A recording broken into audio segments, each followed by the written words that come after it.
things that's really great about this movie, not saying it's a great movie, but one of the best aspects of it is that the movie is creative in its simplicity. You can't get more basic than the story they're trying to tell. And they don't try to, you know, they don't try to make it any more complicated than it needs to be. But that's also one of the drawbacks. I felt like some subplotting, maybe a little bit more development, and it could have been a little bit better. Like you said, it's a very simple premise. It's a revenge movie. You know, a woman gets wronged, she goes on revenge, and she gets her revenge. And that's it. There's literally nothing else to this. Yep. Let's show a few shocking scenes along the way, but yeah, that's what it is. It's a revenge movie. Yeah. I thought it was also, maybe I'm reaching here, but it felt like a lot like an art film to me. Yeah. With the slow motion, with the way, with certain creative things they did. It's almost a huge juxtaposition when you compare the content to the way the movie was actually shot. Yeah, no, very, very artsy, especially the fact that our main character never says one line of dialogue in the movie. So there's a lot of quiet scenes, which automatically makes you think of those artsy type films. Absolutely. Yeah, especially the way the movie begins. Obviously, it's very tricky doing a sexual assault scene with a little girl. You know, they could have gone the Hollywood route and just casted like a 22-year-old to play a 6-year-old. But, you know, when you're actually casting a kid, how do you handle that? Because I think even with the original Lolita, which was made by my favorite filmmaker, Stanley Kubrick, it was made in a time where you couldn't really do much. And you look at that film now, it looks so tame. But at the time, it was very controversial. And Kubrick, I think I read a quote where he was saying if he knew how much he had to compromise to get the movie done, he wouldn't have done it, because he had to, I think the Catholic Church was up against him, and there were a lot of different things going on at the time where you're trying to translate Lolita. For those who aren't familiar with it, you know, it's a story of a little girl who has an affair with her stepfather, her mother's husband. And even with the remake of it, the actress they cast, they had to have a psychologist on set, padded underwear, and she didn't even do nudity. I'm not sure if she was officially underage or not, but just reading up on all the lengths they had to go through to have a young actress in any kind of sexual position, it was, there's a lot of red tape to go through. So they had to be very creative. So the artistic stuff happened early, but you could see why they did it. Right. I do believe that actress in that Lolita, the remake, I think she was underage, like maybe 15 or so. I'm not sure, but that's the only version I've seen. But yeah, it was kind of shocking to me to see that you could get away with some stuff, especially overseas, which I believe this was a Swedish film. They were a little more lax in what they did back then in other places. So, yeah, it was shocking to me because that you can't see that. And even the way it was portrayed after the fact, when they're dragging him away, the police are taking him away, it's not like it's that big of a deal. In fact, he's even able to try to give something to a little girl who's just standing. That just boggles my mind. You can't. I think they downplayed it to quite a degree, actually. Yeah, they downplayed it as much as they could, and they brought in the artistic side as well. They literally made him bloodthirsty because he was like drooling blood. They tried to be as artistic as they could to get the message across that, all right, we can't show you him actually doing anything to her, but let's try to, you know, as tactfully as we can, you know, portray this guy as this bloodthirsty sexual deviant who's assaulting a little girl. So I thought it was handled pretty well. You're right. The scene where he's walking away and then he hands her the leaf. It's like, that was hilarious. The way they downplay it's like, yeah, he did a bad thing and you can arrest him for it. But it was almost like, well, it wasn't that bad. But of course it is that bad. It's even worse. But the fact that they downplay is just, you wouldn't see that today. You just wouldn't. No, because you're right. Even in the dialogue, they said that he was let go because he was viewed as like mentally ill. Criminals like that aren't let go unless they're cops. But anyway, um, so yeah, the first act, I thought because the movie kind of they had to extrapolate it a little bit and drag it out to pad out the ending. Like I felt the first act was good, but then having watched the third act and how much they had to drag things out to reach whatever running time they wanted, they could have spent more time with the first act. Even though I thought it was great, knowing that how the rest of the movie played out, I felt that could have been padded out a little bit more. And I'm not sure how good that actress would have been if you would have had to make that little girl do more scenes of like dealing with trauma and things like that. Or even when she's an adult and the adult actress plays her, maybe a few more scenes of her as an adult before, the drugs and the other stuff. No, I didn't have any problems with the third act at all. No, Okay. I liked seeing her do her thing. That's really what the whole movie, we're geared up to see that, and it finally happened. So that's what I was waiting for. Yeah, I was just more saying like the first act could have been longer so that you wouldn't have to pad out the third act as much. But yeah, so let's get into the second act. And we have Jeffrey Epstein, I guess we could call him, who so she gets assaulted. There's a lot of dialogue that kind of sets up the story for you. They let you know what happened to her since the trauma has made her not talk again. Again, maybe one or two scenes of her actually talking first. And then we find out she doesn't talk anymore because the little girl actress doesn't talk at all. But that's fine. I'm just nitpicking. It was pretty good at this point. You have the scene where the two old maids, I guess, were just doing a little gossiping and talking and giving us a little bit of exposition and basically setting up everything that we said at this point. And she's a mute. She works on a farm. She has her older parents that are taking care of her, and she's waiting on the bus to go home. And then here comes Jeffrey Epstein in his fancy car and says, "Hey," and his name is not actually Jeffrey Epstein. Just choosing that. But he pulls up in the car and he basically sweet talks her and does the whining and dining literally, and then starts to get her hooked on drugs. He's a sleazeball. He is as sleazy as you can possibly get. Like a lot of these movies, some of it's a little far-fetched and you have to suspend disbelief a bit, but you want to set this guy up to be as bad as you could possibly be. And I don't think they could have done any worse, really, unless he was raping her too. But yeah, no, they set him up as a slime ball, and that's what he was. So he immediately, after he gets her in, he turns from Epstein to Cosby, and he drugs her drink, knocks her out on the couch. But like you said, he doesn't actually assault her. So not saying that that's a check on his side, but at least he didn't do that. So he knocks her out with the drugs, calls over the doctor. He starts getting her hooked on heroin, pays off the doctor. So again, it's a nice basic setup. Not a lot of dialogue, which helps because, like you said, it's a Swedish film. So for your exploitation film, you don't want to be. This isn't like who's another famous Swedish director? Ingmar Bergman, famous Swedish director. This is not an Ingmar Bergman film. This isn't The Seventh Seal or Wild Strawberries. You don't want to be reading text and text of dialogue. You just want a couple of lines to let you know what's going on. And I think that, I don't know if they did that knowing that they wanted to market it to a foreign audience and they consciously didn't want us reading a lot of dialogue, but or it was a coincidence, but I thought that was a pretty good move, the lack of dialogue. No, I liked it too, because that was obviously her character, and she's obviously been traumatized from the time she was a youth, so it fit right in. And to me, sometimes when you have that quietness in a film, that really sets the atmosphere. And I thought it helped. A montage of time passing as she's drugged up on his couch and he's getting her more and more hooked on, I think it was heroin. One thing I kept thinking is, man, she must be really ripe in that outfit. Because if all this time is passing and she has that exact same outfit on, like, that living room must be a little bit ripe. Probably was. I didn't even think about that, but yep. Yeah. So she tries to escape and different things like that, but he keeps bringing her back.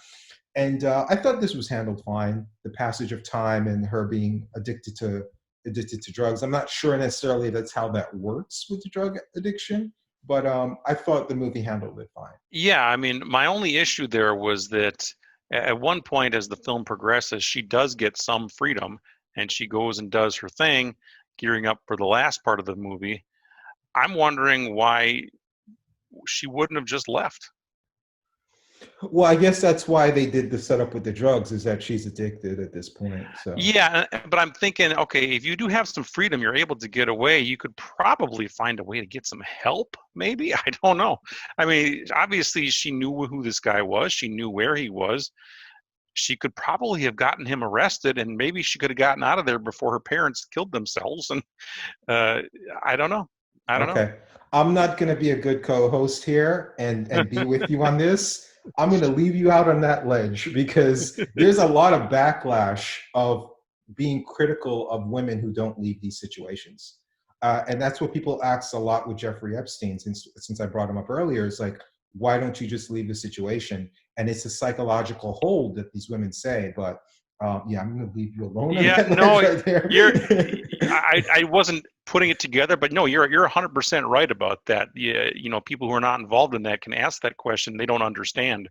I didn't quite equate this with that, but you have a point. You have a point.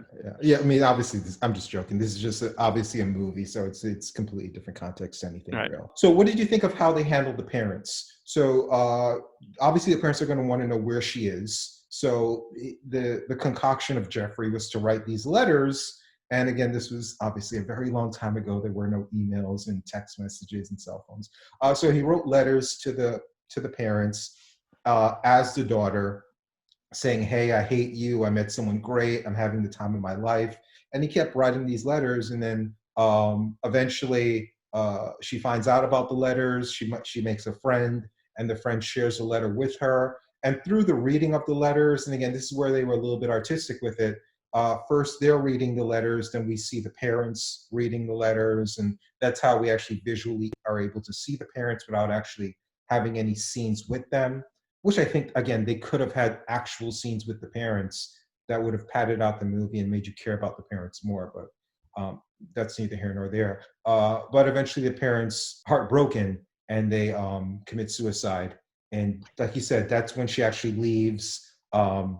And as much of a drug addict as she is, she's very stylish in that her eye patch matches her skirt when she walks out the car, dressed completely like a hooker. But then she sees, as she finally goes to see her parents, she sees their coffins being walked to into the cemetery. I think it's a little drastic on the parents' part.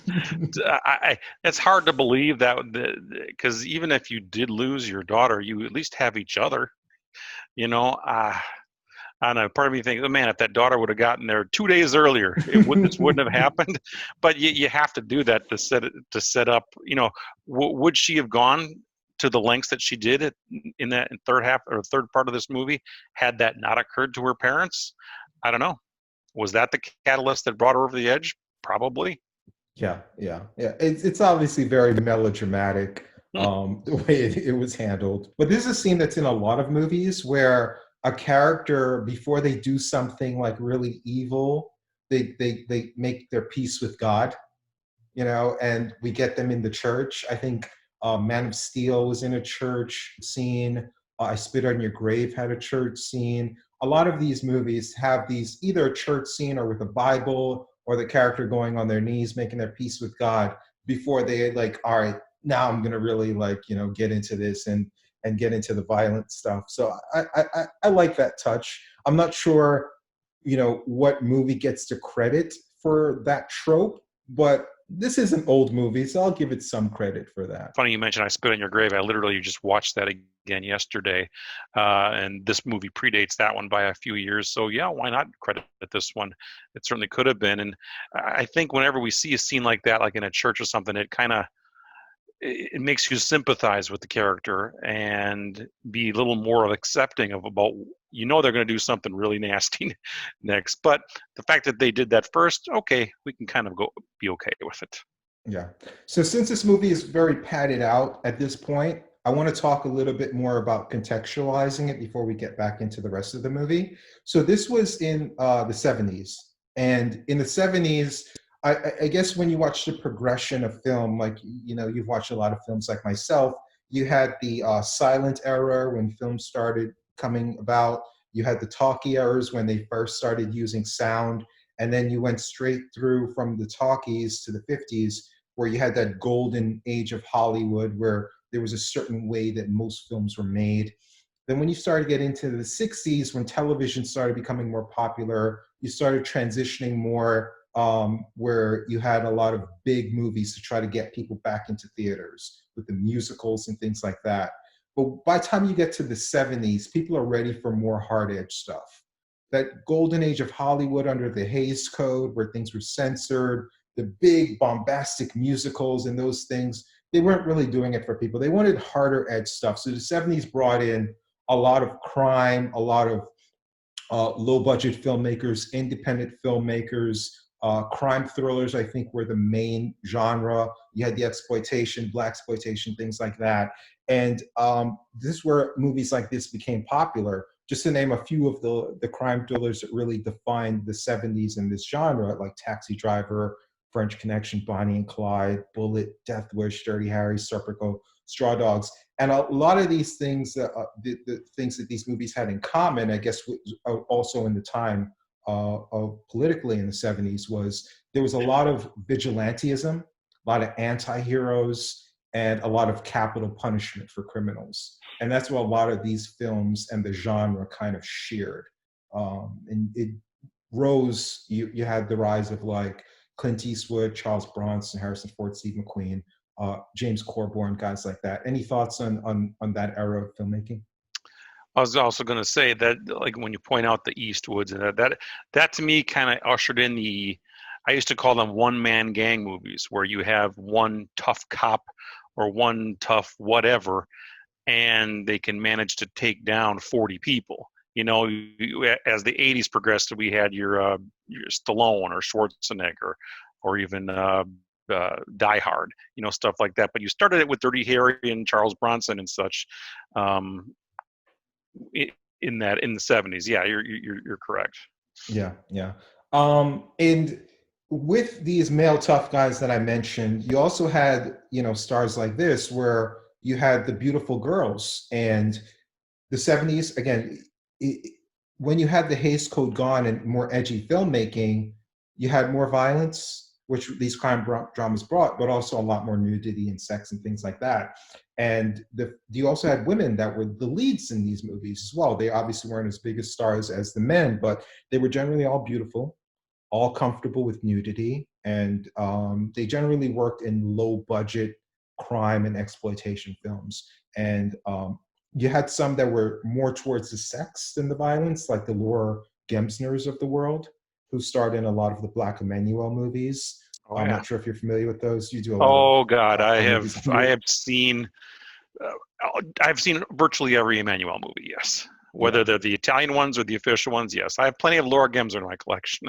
Yeah. So you had the Laura Gemsers of the world who were, she fit this type, but she didn't really do the violent stuff. It was more the sex stuff.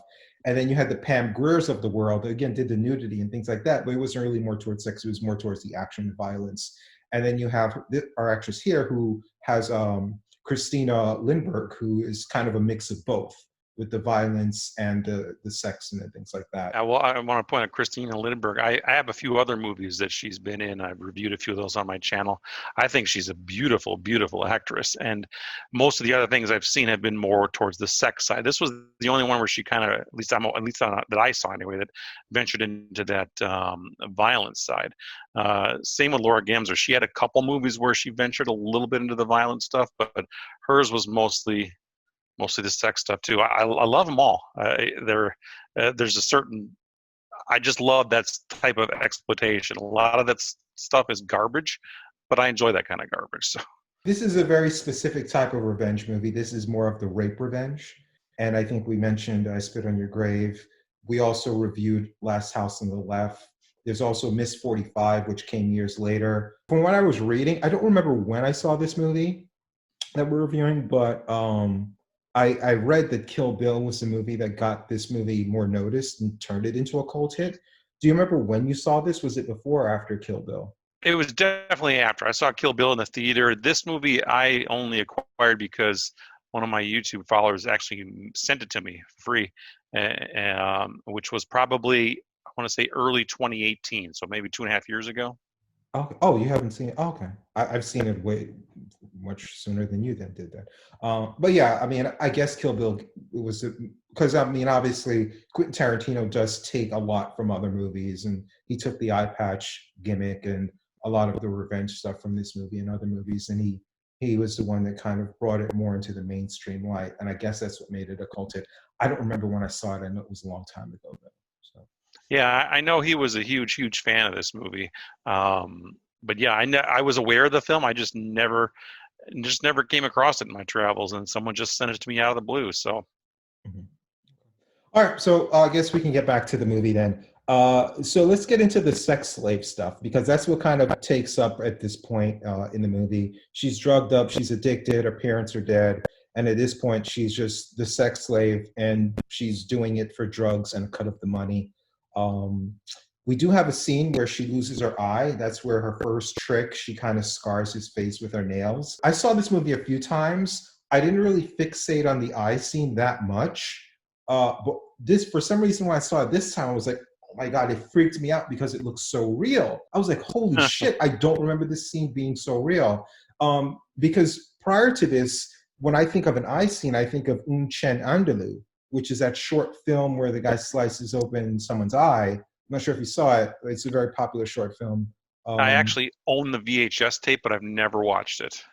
it's just like a few minutes. It doesn't take that long to see. It's really good. Um, but yeah, I think it was a famous artist and a filmmaker combined to do it. I forget the artist's name now. I'll put it on the screen. And I think for if people want to watch it, I think it's available on YouTube as well. So, Yeah, probably. yeah, prior to me rewatching this, which may have been like the fourth or fifth time I seen this movie, I always thought of that short film as like the really creepy eye scene where it's just like you close your eyes when you see it. But this was so realistic. And then I immediately went online and Googled around, and um, Christina, the main actress and the lead actress, said it was a real corpse that they got for the scene. Hmm. Yeah, that's brutal. I mean, to me, I've seen so much horror and carnage over the years. I'm a little bit desensitized to it, but there's one thing that really gets me, and that is eye pain. There's a few horror movies that have hypodermic needles in the eye. That just gets to me. This scene got to me too. And then when I read the same thing you did, that apparently that was a real body from a girl who committed suicide, it just I wanted more information on it, but I don't think that I couldn't find anything from the director who confirmed this, but that's just creepy brutal. Yeah, and I tend to believe it because this is before special effects were, really a thing. It was all practical, and that scene looked incredibly, incredibly realistic. And I'm like, how does this zero budget movie afford to do a scene that looks that real and that? But I was just blown away. It was really, yeah. I can't say it Yeah. was really well done. What I should be saying is these guys are criminals for you know mutilating a dead body. But Uh-huh. yeah, that's officially what I'm going to say. There was some real sex cut in. I didn't before I read up on this. I knew it wasn't her because you've seen a lot of movies with nudity. Yeah, I've seen a lot of videos on your channels or reviews you did. I'm assuming you're aware of this, but usually if you don't see an actress's face when you're seeing her Right. boobs or any kind of nudity, it's a body double. Right. So unless Yep. there's a wide shot with the face and the body, it's probably a body double. So I didn't need to read up on this to know that it wasn't her doing the sex. But when I did read up on it for the review, it was this couple called Romeo and Juliet who did Yep. traveling live sex shows and things like that. Um, what did you think of your opinion on two things? There's the whole sex slave aspect of it, and also the addition of real sex, because this was a thing done around that time. I think Caligula did it after it was shot. They added real scenes, and one of the Emmanuel films did it. I'm not sure Yep. which one, but it was one of the Black Emmanuel films. I'm sure other films did it, but those are the main two that come to mind. Yeah, I believe it was Black Emmanuel. The original Black Emmanuel had that insert, which was not Laura Gemser. Um, I don't have a problem with scenes like that, but I didn't think it was necessary. I mean, I knew it wasn't Christina Lindberg. I would have been interested if it had been Christina Lindberg, but I knew it wasn't. So really, again, I don't have a problem seeing that stuff, but I didn't see. I thought it was pointless. So. Mhm. And what do you think of how they handled the sex stuff with the montages of the various different Johns that went in, whether it's the lesbian, the masochist, the old creepy guy with the camera, the guy who just wants to. It was a varying amounts. They tried to keep everyone different that we saw. Yeah, actually think that's very realistic because, again, I've never frequented a place like this, so I can't say from my own personal opinion, but I do know that there are people who have all different fetishes and kinks. That seemed extremely realistic to me that you're going to have all kinds of different things. I think if you spoke to a sex worker, they would tell you the exact same thing. Yeah, and for a viewer, it was interesting to not have it be too repetitive, because obviously you need to pad out your movie. It's an exploitation film. It's not a drama. This isn't supposed to be something that's like, okay, like let's attack slave workers. No, this is supposed to titillate and entertain. So they had to put that stuff in there, and I thought they handled it well. So it wasn't repetitive. Everyone was very different that went in to see her. So I thought that was handled pretty well. And what did you think of the training montage? She went to the race car driver, the kung fu expert, the marksman. She had her various, all the different aspects of training tools she needed to learn to take down the bad guys. I thought that was well done, actually, because again, we know we're gearing up for something to happen in the last part of the movie. And when you look at this sweet little girl who's obviously, 20 years old or whatever she was, you wouldn't think she would have any of that in her to be able to pull off what we know she's going to pull off later. So I think they have to show something to get her to that point. Hmm. Yeah. And then the final thing that kind of pushed her over the edge is Jeffrey comes in and tells her friend left. And then she goes in her friend's room and saw that either her friend was killed or committed suicide or something.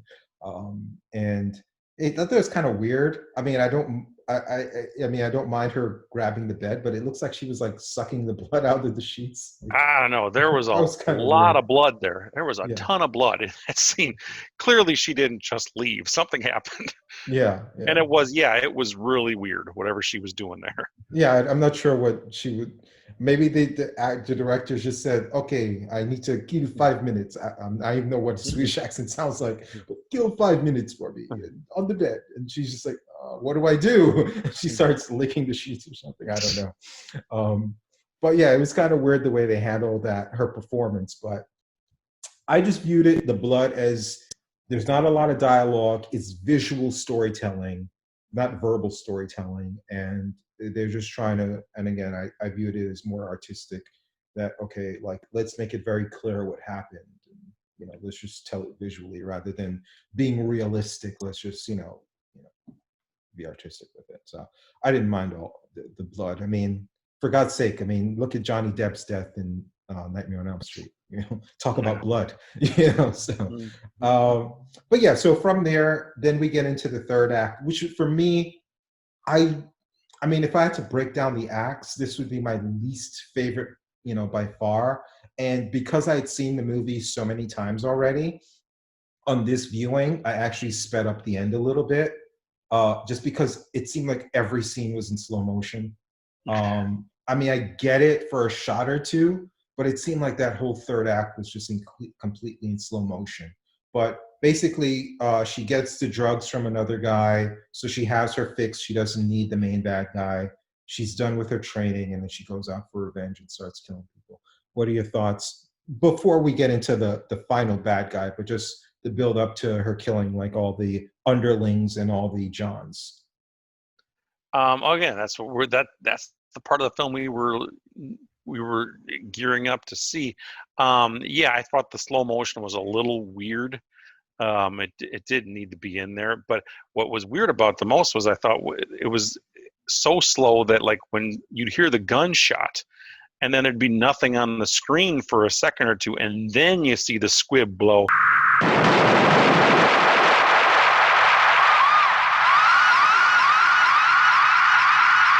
and and the red comes out. But I was also a little. She had a shotgun, sawed-off shotgun, and shotguns blow big holes in people, and I didn't see big holes on these people. There was obviously some bloodshed there, but I thought the carnage should have been worse for what she was doing to them. Yeah. Yeah, I didn't mind that aspect of it. I just mind that the whole thing was in slow motion. I think one or two kills in slow motion was fine, but just everything, even beating up the cops, and it's just like, oh, dear God, how long do you need your movie to be? You know. But I also felt like once she stole the cop car, it had a very Mad Max feel to it. We had all this open roads and the car crashing and the car driving, and it felt a little bit of Mad Max to me. That whole low budget, you know, late '60s, early '70s feel to it. It felt kind of Mad Max. So yeah, basically she kills off the underlings, sends a letter to the bad guy. I don't think you've read the Game of Thrones books or not, but No. there was a big scene in the book, and I think they did in the movie, in the TV show as well, where there's a letter sent to from one guy to the next saying, "Hey, let's meet up for war." And so that kind of reminded me of that scene where she sent him the letter for the challenge duel, and they meet up. I thought this stuff was handled really well. Like, I didn't like all the slow motion leading up to this, but this last battle was handled really well, where the close-ups of the face and the landscapes in the back and the hair blowing in the wind, the guns. I thought the cinematography for the ending sequence was really good. I like the fact that she expected him to be a sleazeball and try to trick her, and she was prepared with the traps, with the distraction, and the gun tape to the back, a la Die Hard. And since this came out like 20 years before Die Hard, or 15 years, however long before Die Hard, again, I'll give this movie credit, just like the church scene, for doing it first. Not saying it did it first in cinema, but it did it before popular culture made it, you know, popular with Die Hard. He got what he deserved. I mean, she shot out his knees, drug him with the horse, tied him up, you know, trapped him to his neck, let the horse. But I thought all of that was really good and really well done. Yeah, I liked it too. I guess it was just kind of we went full circle there, because he grabbed her in the beginning of the film, kind of dragged things out a bit, and put her through some hell first, before she became that slave. So it was just kind of full circle. You know, you did it to me, I'm going to do it to you. I'm not going to just make this quick and painless. Yeah, from the letter to everything else, because he did the same letter thing to her. So yeah, you're right. He came completely full circle. Any final thoughts on the film? I enjoyed it. Like I said, I'd only seen this once before, 2.5 years ago.